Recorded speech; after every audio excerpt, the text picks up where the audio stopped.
Palapan. Ah. Napakaswerte ko kasi bilang yun nasabi ko bago sa ganitong genre, parang from action drama, ginawa ko dati, patwitans. Ito naman parang sexy, tapos napakaswerte ko bilang bago ako sa ganitong genre, tapos itong ganito yung ka-eksena mo, na game sa lahat ng eksena. So, Nadadala ka niya. Nadadala, plus Hanggang sobrang saan? ganda, sobrang sexy. So, di ba?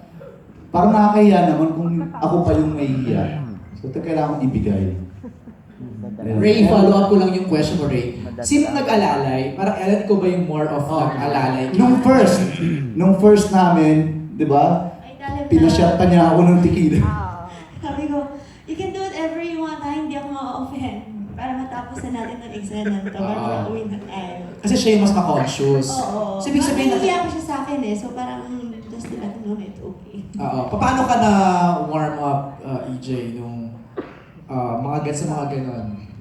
Siyempre mahihiya ka dito sa ganitong babae na siya pa yung nagsasabi na, gawin mo lahat, huwag kang mahiya sa akin. Siyempre ako, nagkaroon ng lakas ng loob. Lahat ng ba nasa ginawa mo, script. EJ? Wait lang, lahat ng nasa script. Okay. Yan, yun.